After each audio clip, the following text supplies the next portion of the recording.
Welcome to cricket.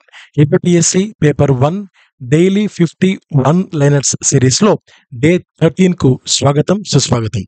So, ఈరోజు ఒకసారి మనము ఈ యొక్క సిలబస్ అబ్జర్వ్ చేద్దాం. 1-10 పాయింట్స్ వరకు. సో, మీకు తెలిసిందే 1-8 వరకు పాయింట్స్‌లో 51 లైనర్స్‌ని నేను మీకు అందిస్తున్నాను గత 12 రోజులుగా. ఒక సక్సెస్ ఎప్పుడు ఆధారపడింది అంటే, ఒకే పనిని ప్రతిరోజు చేస్తే ఖచ్చితంగా సక్సెస్ అనేది మన వెంట ఉంటది. సో, అది కొన్ని సార్లు బోర్‌గా అనిపించొచ్చు. కొన్ని సార్లు కాస్త విసుగ్గా అనిపించొచ్చు. బట్ ఖచ్చితంగా ఆ పనిని ఆ రోజు పూర్తి అయిపోవాలి. అలా ఒక కమిటెడ్ ఒక డిసిప్లిన్ మన లైఫ్‌లో ఉంటేనే మనకంటూ ఒకటి రాసిపెట్టి ఉంటదనమాట. Okay. Let's start this video. First question about the international current affairs. 2024 French Open women's singles విజేత ఎవరు? Answer Iga Swiatek. Who won French Open women's singles 2024? Answer Iga Swiatek. తర్వాత 2024 ఫ్రెంచ్ ఓపెన్ మెన్స్ సింగిల్స్ ఎవరు? Carlos Alcaraz. Who won French Open men's singles వచ్చి answer Carlos Alcaraz. తర్వాత friends 2024లో US Open men's singles వచ్చి Novak జోకోవిచ్. US Open men's singles who one? Answer who won the US Open men's singles 2024? Answer Novak జోకోవిచ్. తర్వాత 2024 US Open women singles వచ్చి Coco Gauff. Who won the US Opens women singles? Answer Coco Gauff. So, ఇక్కడ observe చేయండి. US Open women singles Coco Gauff. తర్వాత French Open women singles Iga Swiatek. So, Coco Gauff, Iga Swiatek ఇద్దరు ladies. తర్వాత French Open men singles Carlos Alcaraz. US Open men singles Novak జోకోవిచ్. So, ఈ వీళ్ళిద్దరు మగవారు. Next fifth point. 2024 Miss Universe title గెలిచిన దేశం ఏది? Answer Nicaragua. ఆ లేడీ పేరు Sheynnis Palacios. So, which country won Miss Universe 2024 title? Answer Nicaragua. Sheynnis Palacios. So, national కంట్రీస్‌లోకి వెళ్దాం. 2024లో భారతరత్న ఎవరికి ప్రదానం చేశారు? Answer Karunanidhi, Charan Singh and MS Swaminathan. So, who received the Bharat Ratna in 2024? Karunanidhi, Chaudhary Charan Singh, MS Swaminathan. తర్వాత 2024లో అత్యధిక పునరుత్పత్తి శక్తి ఉత్పత్తి చేసిన రాష్ట్రం ఏది? Answer Rajasthan. Which state produced the highest renewable energy in 2024? Answer Rajasthan. 2024లో ఏ రాష్ట్రం తొలి సెమీ కండక్టర్ ఫ్యాక్టరీ పనులు మొదలుపెట్టింది? Answer Gujarat. Which state began India's first semiconductor fab project in 2024? Answer Gujarat. 2024 బడ్జెట్లో ప్రధానంగా దృష్టి పెట్టిన అంశం ఏది? ఆన్సర్ ఇన్ఫ్రాస్ట్రక్చర్ అభివృద్ధి.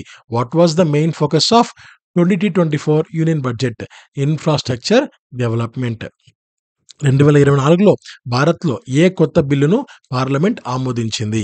Answer data protection bill. Which bill was passed by parliament in 2024? Answer data protection bill. తర్వాత ఆంధ్రప్రదేశ్ కరెంట్ అఫైర్స్‌లోకి వెళ్తే 2024లో ఆంధ్రప్రదేశ్ కొత్త హోంమంత్రి ఎవరు అయ్యారు? వంగలపూడి అనిత గారు. Who become the new home minister for Andhra Pradesh in 2024? Answer Vangalapudi Anitha గారు. తర్వాత 2024లో ఆంధ్రప్రదేశ్ కొత్త ఆర్థిక మంత్రి ఎవరు అయ్యారు? పయ్యావుల కేశవ్ గారు. Who become the new finance minister of Andhra Pradesh in 2024? Answer Payyavula Keshav గారు. 2024లో ఆంధ్రప్రదేశ్‌లో ఏ ప్రాజెక్టుకు జాతీయ స్థాయి అవార్డు లభించింది? Answer Jal Jeevan Mission. Which AB project won a national award in 2024? Answer Jal Jeevan Mission. 2024లో ఆంధ్రప్రదేశ్‌లో కొత్త స్టీల్ ప్లాంట్ ఏ జిల్లాలో ప్రారంభమైంది? Answer Kadapa. Where was a new steel plant inaugurated in 2024? Answer Kadapa. తర్వాత 2024లో ఆంధ్రప్రదేశ్‌లో అభివృద్ధి చేసిన కొత్త పోర్ట్ ఏది? Answer Ramayapatnam port. Which new port was developed in Andhra Pradesh in 2024? Answer Ramayapatnam port. Next fourth segment science and technology 2024లో DRDO test చేసిన నూతన క్షిపణి ఏది? ఆన్సర్ అగ్ని prime. Which new missile was tested by DRDO in 2024? Answer అగ్ని prime. 2024లో submarine నుంచి test చేసిన missile ఏది? K4 missile. Which submarine launched missile was tested in 2024? Answer K4 missile. 2024లో WHO ఆమోదం పొందిన కొత్త వ్యాక్సిన్ ఏది? Answer malaria vaccine R21-M. Which vaccine got WHO approval in 2024? Answer malaria vaccine R21-M. తర్వాత 2024లో భారత్ మొదటిసారి ఉత్పత్తి చేసిన వ్యాక్సిన్ ఏది? Answer dengue vaccine. Which vaccine was indigenously developed in India for the first time in 2024? Answer dengue vaccine. తర్వాత 2024లో భారత్లో అభివృద్ధి చేసిన AI chatbot ఏది? Answer Hanuman AI. Which AI chatbot was launched in India in 2024 called Hanuman AI? హిస్టరీలోకి వెళ్దాం. First question, Satyavadi Harishchandra నాటక రచయిత ఎవరు? Answer Girish Chandra Ghosh. Who wrote the play Satyavadi Harishchandra? Answer Girish Chandra Ghosh. Bharat జాతీయ గీతం ఎవరు రచించారు? Answer Rabindranath Tagore. Who wrote India's national anthem? Rabindranath Tagore. Vemana ఎవరి కాలంలో కవి? Answer Veera Narasimharayudu. Vemana was a poet in whose reign? Veera Narasimharaya. Fourth question, కాకతీయుల రాజధాని ఏది? Answer Warangal. What was the capital of Kakatiyas? Answer is Warangal. Amaravati శిల్పం ఏ మతానికి చెందినది? బౌద్ధ మతం. Amaravati sculptures are associated with which religion? Answer Buddhism. తర్వాత సిక్స్త్ జాగ్రఫీలోకి వెళ్దాం. ఫస్ట్ క్వశ్చన్ ఈ జాగ్రఫీలో, భారతదేశ విస్తీర్ణం ఎంత? 32,87,263 చదరపు కిలోమీటర్లు. What is the total area of India? 32,87,263 square kilometres. తర్వాత భారతదేశంలో అతి పొడవైన హిమనది ఏది? Answer Siachen. Which is the longest glacier in India? Answer Siachen. భారతదేశంలో అతి పొడవైన ఆనకట్ట ఏది? Answer Hirakud dam. Which is the longest dam in India? Hirakud dam. తర్వాత గంగా నది యొక్క అతి పొడవైన ఉపనది ఏది? Answer Yamuna. Which is the longest tributary of Ganga? Answer is Yamuna. ఆ భారతదేశంలో అగ్రగామి బొగ్గు ఉత్పత్తి రాష్ట్రం ఏది? Answer Jharkhand. Leading coal producing state of India? Answer Jharkhand. పాలిటీలోకి వెళ్తే, పరిశీలనాధికారం జ్యుడిషియల్ రివ్యూ ఎవరికి ఉంది? సుప్రీంకోర్ట్, హైకోర్టులు. Who has the power of judicial review? Supreme Court and High Courts. Fundamental డ్యూటీలను ఏ కమిటీ సూచించింది? Answer Swaran Singh committee. Which committee recommended fundamental duties? Answer Swaran Singh committee. నియోజకవర్గాల పునర్వ్యవస్థీకరణ ఎవరు చేస్తారు? Answer delimitation commission. Who carries out the delimitation of constituencies? Delimitation commission. భారత రాజ్యాంగంలోని అత్యధిక ఆర్టికల్స్ ఉన్న భాగం ఏది? ఆన్సర్ భాగం 6 రాష్ట్రాలు. Which part of the constitution has maximum articles? Part 6 స్టేట్స్కి సంబంధించి.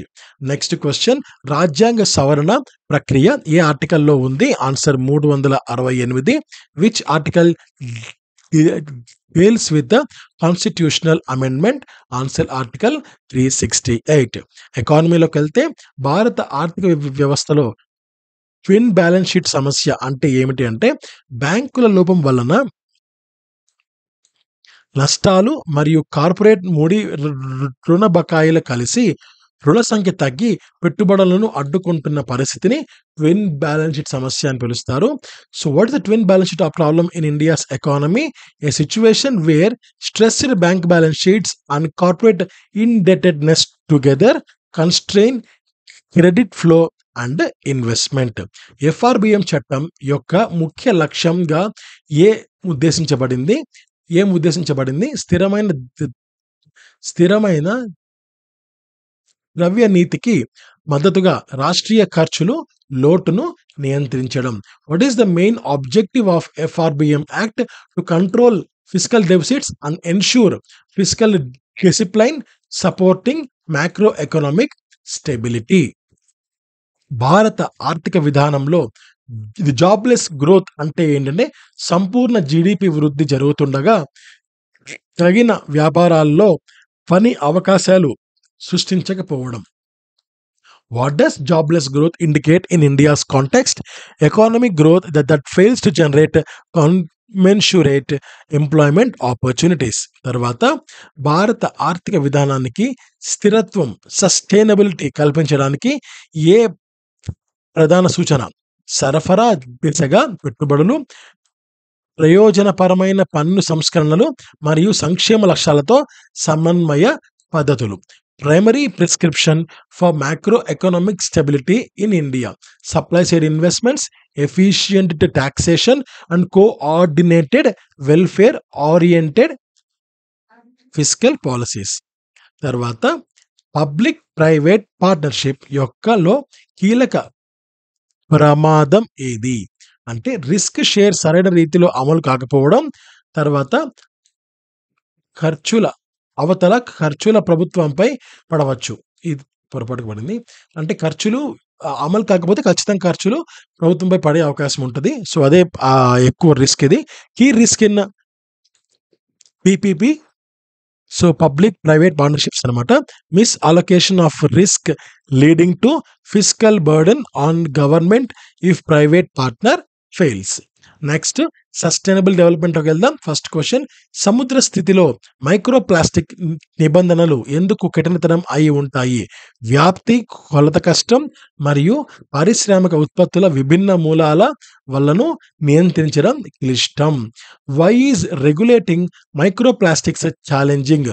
There ubiquity, measurement difficulty and diverse industrial resources complicate control. Invasive species పర్యావరణానికి కలిగించే ప్రధాన ప్రమాదం ఏది అంటే స్థానిక జైవ జాతులపై పోటీ, బయోడైవర్సిటీ ఖతమైన ప్రమాదం. తర్వాత what is the main risk in invasive species? Displacing native species and threatening biodiversity. పర్యావరణ పథకాల్లో ఇంటిగ్రేటెడ్ ఎకనామిక్ అసెస్మెంట్ ముఖ్యత ఏంటి?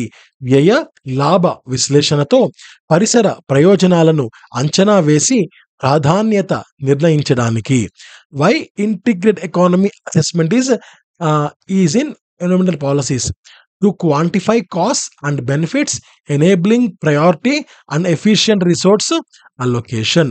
ఫోర్త్ క్వశ్చన్, పర్యావరణ విధానాల్లో పేమెంట్ ఫర్ ఎకోసిస్టమ్ సర్వీసెస్ ప్రయోజనం ఏంటి?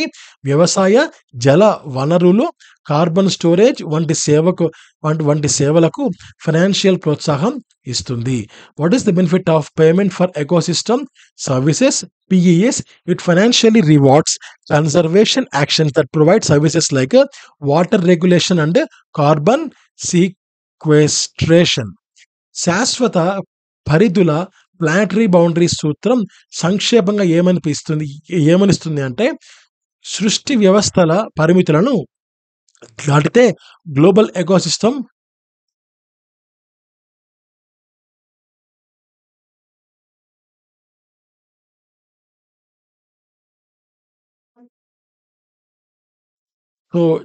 Disaster management. శాశ్వత పరిధుల ప్లానటరీ బౌండరీ సూత్రం సంక్షేపంగా ఏమనిపిస్తుంది? సృష్టి వ్యవస్థల పరిమితులను దాటితే గ్లోబల్ ఎకోసిస్టమ్ పోవచ్చు అనే స్థితి. What does planetary boundaries concept state? So దీనికి crossing earth system limit risks, destabilising global environmental conditions.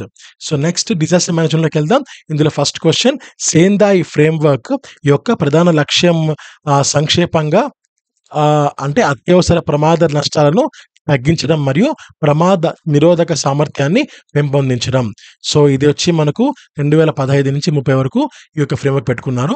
What is the primary aim of the Sendai framework? To substantially reduce disaster losses by strengthening resilience. So next question, pre disaster versus post disaster చర్యల్లో ప్రధాన భేదం ఏమిటి? ముందస్తు చర్యలు ప్రమాదం నిర్వహణకు తరువాతి చర్యలు పునర్నిర్మాణం, పునర్లేఖనానికి. Key difference between pre and post disaster actions. Pre-disaster focuses on prevention and preparedness. Post focus on recovery and reconstruction. Vulnerability అసెస్మెంట్లో 3 ప్రధాన అంశాలు: ఆస్తుల భౌతిక స్థితి, సామాజిక ఆర్థిక సున్నితత్వం మరియు ప్రిపరేషన్ శక్తి, నిష్కరణ శక్తి, coping capacity. Physical exposure, social economic susceptibility and coping and adaptive capacity. తర్వాత ఎమర్జెన్సీ ఆపరేషన్ సెంటర్ ఈఓసి యొక్క కీలక కార్యాచరణ ఏది? రియల్ టైం సమన్వయం, రిసోర్స్ మేనేజ్మెంట్ అండ్ మరియు సమాచారం ఫ్లో నిర్వహణ. Key function of emergency operation centre: real time coordination, resource management and information flow control. తర్వాత పరిసర వికారాలు, ల్యాండ్ సైడ్ రిస్క్ తగ్గింపులో వెజిటేషన్ పాత్ర ఏంటి? మూలాలు తీయడం, మట్టిని కోవడం ద్వారా భూ కడుపును నివారిస్తుంది. So vegetation's role in land slide risk reduction, roots stabilize soil and reduce slope failure. Thank you so much. Have a great day. నమస్తే. జై హింద్.